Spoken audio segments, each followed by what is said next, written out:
안녕하세요. 곰날의 도서관입니다. 여러분들 독서 습관 만들기 어렵지 않으신가요? 독서 습관을 만드는 방법에 대해 많이 들어보셨을 거예요. 오늘은 제가 독서 습관을 들이는 방법에 대해 소개해 드릴까 합니다. 제 생각과 여러 유튜브 영상이나 블로그 글들 중 공통적으로 이야기하는 것들만 골라서 소개해 드릴 테니 영상 끝까지 시청해 주시길 바랍니다.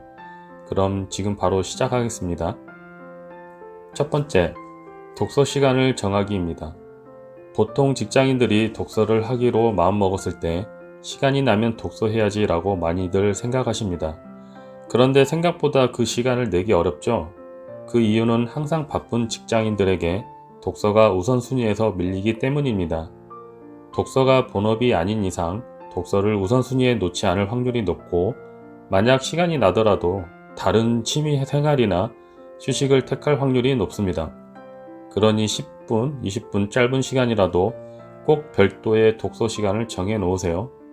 출근길 10분, 점심시간 10분, 잠자리에서 10분, 이런 식으로 말이죠. 두 번째, 흥미있는 분야의 책을 여러 권 동시에 읽기입니다. 흥미가 없는 독서는 강한 인내심이 필요하게 되고 결국 지속하지 못하는 원인이 됩니다. 관심이나 흥미가 있어야 질문이 생길 것이고, 이 질문에 더해서 다른 책도 자연스럽게 찾아보게 되는 것이기 때문입니다. 왜 우리도 관심 있는 이성이 생기면 그 사람은 지금 무엇을 할까 또는 무엇을 먹고 있을까 하면서 하루 종일 궁금해 하잖아요. 독서도 똑같습니다. 본인이 관심 있는 분야의 책부터 여러 권 먼저 읽으세요. 세 번째, 독서 기록하기입니다. 대부분 다독가나 작가들이 공통적으로 하는 말들은 독서 메모 또는 독서 기록하기입니다. 저의 첫 번째 독서 이유는 지식습득이 목적이었습니다. 눈으로만 독서하다 보니 자주 까먹게 되어서 나중엔 독서를 기록하게 되었습니다.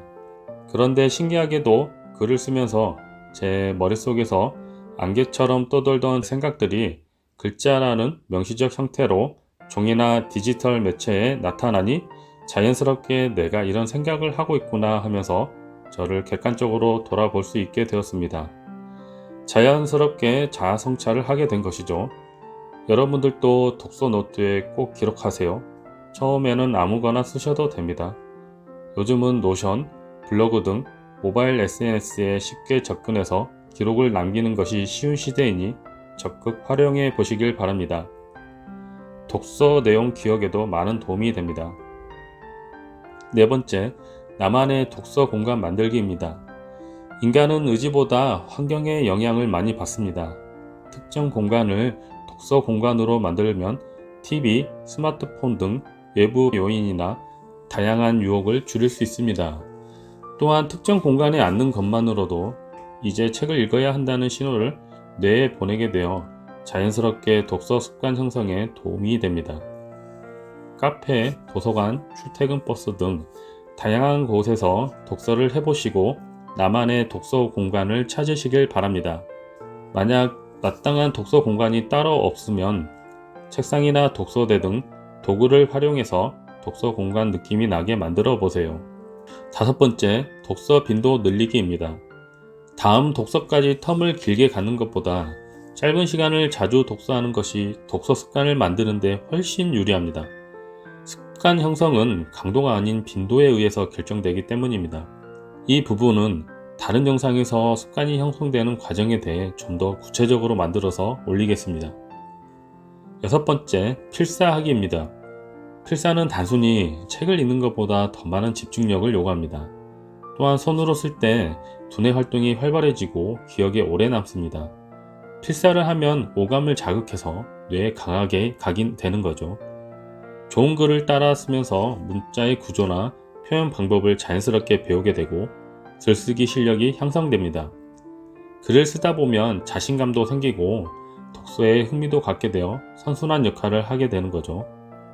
저는 펜이 종이를 긁는 사각사각 소리나 촉감들이 좋아서 필사를 하곤 합니다. 여러분들도 필사의 매력을 느껴보세요. 일곱 번째, 독서 모임을 나가거나 다덕과 가까이 하기입니다. 주변에 독서하는 사람을 가까이 두어야 독서를 오래 지속할 수 있습니다. 혼자 하는 독서도 물론 깊게 사색할 수 있어서 좋지만 저는 독서의 본질이 저자의 생각에 나의 생각을 더해서 새로운 통찰력을 갖게 되는 것이 아닌가 라고 생각합니다. 저자의 생각뿐만 아니라 다양한 사람의 생각도 더해지면 훨씬 풍족한 독서 생활이 되니 건전한 독서 모임에 나가시는 것을 추천드립니다. 아프리카 속담에 빨리 가려면 혼자 가고 멀리 가려면 함께 가라는 말이 생각나네요. 8번째, 자신만의 독서법이나 루틴 만들기입니다. 저 같은 경우는 책을 처음 볼 때 통독 또는 속독으로 빠르게 훑어서 글 구조만 대강 파악합니다. 그리고 다시 1회 정독하면서 제가 감명받은 문장에 밑줄을 긋고 다시 1회 정독하면서 밑줄 그은 부분 중 핵심 키워드에만 동그라미를 칩니다. 그리고 마지막으로 밑줄 친 문장만 따로 독서 노트에 필사하면서 제 느낀 점을 적고 마무리합니다. 이렇게 하니 책 내용이 기억에 훨씬 오래 남더라고요. 여러분들도 여러분만의 독서법을 찾으셔서 독서 생활을 즐기시기 바랍니다. 저는 어렸을 때부터 책을 좋아하고 자주 읽던 사람이 아니었습니다. 그런데 서점을 지나치면 항상 베스트셀러의 제목이나 표지만 보고 혹해서 책을 사오곤 했죠. 그리고 몇 장 읽지도 않고 방치했습니다.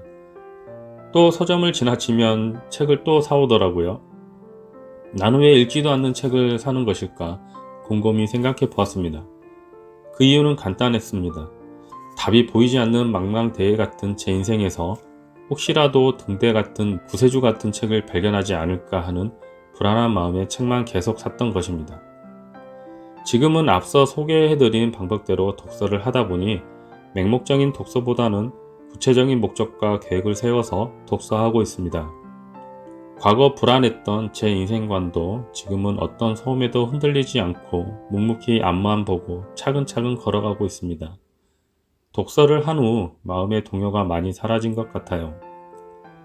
여기까지 독서 입문자들의 독서 습관 형성에 도움이 되시길 바라면서 영상을 만들었습니다. 긴 영상 시청해 주셔서 감사하고 오늘도 좋은 하루 되세요.